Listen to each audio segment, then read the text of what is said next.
सीधी सी simple सी चीज है कि आपने साल भर जितना भी पढ़ा, आपको जितना भी समझ में आया, वो सारा सब कुछ पेपर पे मार्क्स के रूप में कब कन्वर्ट होगा पता है? जो आपने समझा है उसे आप ऐसे लिख पा रहे हो कि कॉपी चेक करने वाला ये समझ पा रहा है कि आपको सब कुछ समझ में आया। चीज सीधी सी है कि वो 3 घंटे रहते हैं आपके पास एग्जाम टाइम में। उन एग्जाम टाइम में आपने जो साल भर पढ़ा है ना, वो ऐसे लिखना है कि कॉपी चेक करने वाला जब उसे पढ़े तो उसे लगे कि आपने सही लिखा और आपको पूरे नंबर मिल जाए।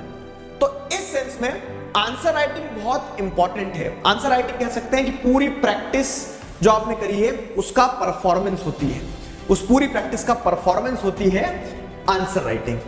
और ध्यान रखना कि परफॉर्मेंस वाले दिन सब कुछ उस पर तय करता है कि आपने उसके लिए कैसे प्रैक्टिस करी थी।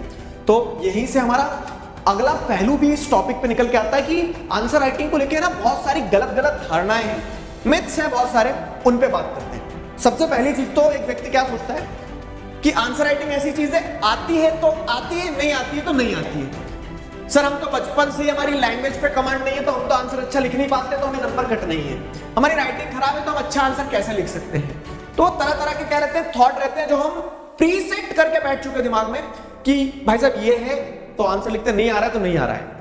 अब मैं आपको एक चीज बताता हूं, क्या कि अगर आप ये सोच रहे हो कि आप बहुत अच्छे आंसर लिखो तो वह ऐसा नहीं होगा कि किसी दिन अचानक से रात में आप सोओगे, सुबह सो के उठोगे और आप जो आंसर लिख दोगे तो वो आंसर ऐसा है कि हा इससे अच्छा आंसर तो दुनिया में कोई लिख ही नहीं सकता है। ऐसा कभी नहीं होगा। अगर आप इस दिन का इंतजार कर रहे हैं कि एक दिन सीख जाऊंगा आंसर लिखना, तो वो एक दिन कभी नहीं आएगा।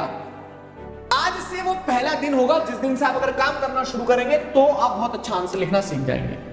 तो पॉइंट क्या है, ये कभी मत सोचना कि लैंग्वेज बैरियर है, राइटिंग बैरियर है, आता ही नहीं है तो फिर कैसे सीखेंगे। आंसर राइटिंग एक कला है, हमेशा मैं कहता आया हूं, एक आर्ट है वो, और उस आर्ट को आप प्रैक्टिस करके एक्वायर कर सकते हो। क्या करना होगा?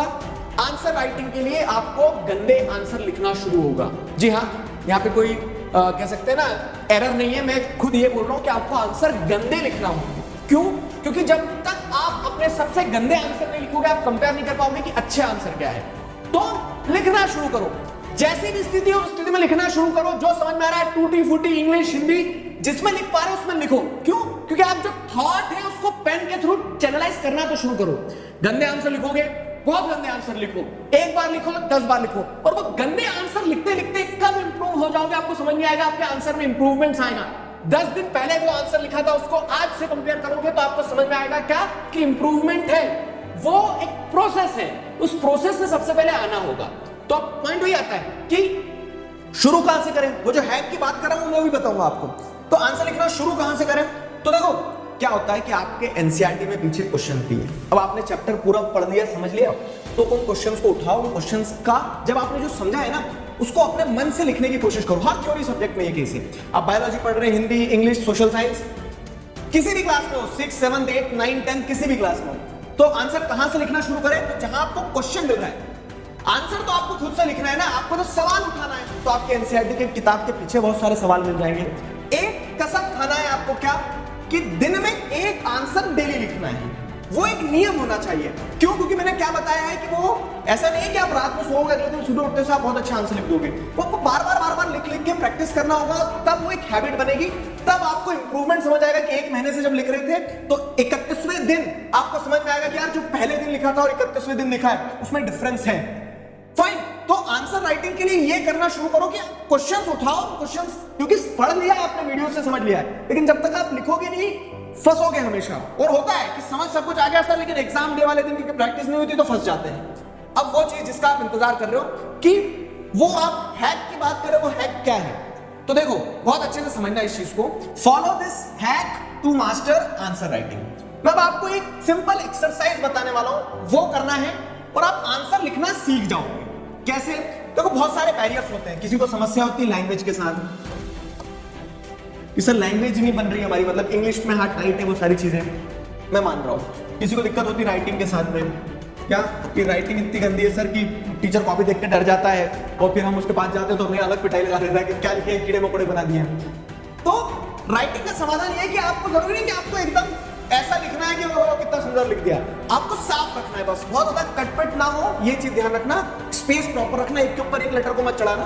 ठीक है, साफ लिखो, स्पेशियस तरीके से लिखो। दूसरी चीज, अगर लैंग्वेज वाली प्रॉब्लम आ रही है ना, तो आंसर राइटिंग क्या, आपने पढ़ा, आपने समझा, और जो आपके अंदर विचार आए ना समझने के बाद में, उन विचारों को पेन के रास्ते पेपर पे उतारते हैं। तो आंसर मत लिखो, मैं आपसे बोल रहा हूं आंसर मत लिखो, लेकिन एक काम करना शुरू कर दो, अपने विचारों को पेन के रास्ते पेपर पे उतारना शुरू कर दो। और यही आंसर राइटिंग में भी करना होगा कि जो आपने समझा है उसको पेन के रास्ते पेपर पे उतारना शुरू कर देना है। तो अब आप कैसे आंसर राइटिंग सीखोगे, देखो, मत लिखो पहले आंसर, पहले दिन से आंसर मत लिखो, एक प्रैक्टिस करो, एक महीने के लिए प्रैक्टिस करो, you will feel the difference कि आपके साथ दिन भर में जो भी हुआ ना, आज आप सुबह उठे, उठ के वापस सो गए, फिर इंस्टाग्राम चला लिया थोड़ी देर, फिर वापस सो गए, फिर क्या हुआ, मम्मी की उल्टी चप्पलें आई और फिर उठना ही पड़ा, फिर उठना पड़ा तो आज स्कूल के लिए तो लेट हो गए थे, स्कूल नहीं गए, तो फिर क्या करा, हमने इंस्टाग्राम चला लिया। तो जो भी कर रहे हो जीवन में, आप जो भी कर रहे हो आप जीवन में, दिन भर में आपके साथ जो भी हो, अगर स्कूल गए तो स्कूल में हमने क्या करा, आज गेम पीरियड में ये किया, आज मेरे साथ ये बैठा था या ये बैठी थी स्कूल में, ये सब कुछ जो भी हो रहा है ना, वो सारे विचार जो है, तो रात में क्या करो, रात में बस आपको ये करना है कि अगर आपका मीडियम इंग्लिश है तो इंग्लिश में लिखो, अगर आपका मीडियम हिंदी है तो हिंदी में लिखो। उन सारे थॉट्स को आपको क्या करना है, अपने मीडियम ऑफ एग्जामिनेशन में क्या करना है, राइट डाउन करना है, ठीक है, राइट इट डाउन। ये क्यों करवा रहा हूं मैं आपसे, क्योंकि आंसर राइटिंग का कोर भी यही है कि आपने जो पढ़ा है, समझा है, आपके जो विचार बने, उन विचारों को पेन के रास्ते पेपर पे उतारना है। तो आपको वो चीज करना है। आंसर राइटिंग बोरिंग लगती है क्योंकि शुरुआत में ये होगा ना, देखो एक एग्जांपल बता रहा हूं मैं, अगर आपको बास्केटबॉल खेलते नहीं आते और आपको बास्केटबॉल मैच में उतार दिया जाए तो आप यही बोलोगे कि यार क्या गेम है ये, मुझे मजा ही नहीं आ रहा इस गेम में, सिंपल है। तो वैसे अगर आपको आंसर लिखने में दिक्कत जा रही हो, मैं उस दिन बोल रहा हूं कि आंसर ही लिखो, तो आप प्रॉब्लम फील करोगे। तो मैं आपको आंसर लिखने का बोल नहीं रहा हूं, मैं आपसे ये कह रहा हूं कि आप सिर्फ अपने साथ दिन भर में जो भी हो, अपने विचार को पेन के रास्ते पेपर पे लाने का प्रयास करो। और जब ये शुरू करोगे, टूटा फूटा जैसा भी लिखोगे, धीरे धीरे इंप्रूवमेंट होगा। एक बार वो आंसर राइटिंग में कोई रॉकेट साइंस नहीं है, कोई हैक अगर ले लिया ना अपने दिमाग में कि आप अपने थॉट्स को पेन डाउन कर पा रहे हो, आप आंसर लिखना सीख जाओगे। इसमें एक बोनस टिप ये है कि अब क्या होता है ना कि सब्जेक्ट की लैंग्वेज नहीं आती हमें, जैसे सोशल साइंस की अपनी एक लैंग्वेज है, साइंस की अपनी एक लैंग्वेज होती है, टर्म्स होते हैं, तो वो एनसीईआरटी पढ़ोगे ना तो वो टर्म दिमाग में आने लगेंगे। इसलिए एनसीईआरटी पढ़ना भी इंपॉर्टेंट होता है कि किताबों की एक रीडिंग लगा लो और फिर उस टॉपिक को अपने शब्द में लिखने का प्रयास करना। जब एक महीने तक आप ये हैबिट डेवलप कर लो और एक आंसर रोज लिखना है बस, you will feel the difference, mark my word, you will master the art of answer writing.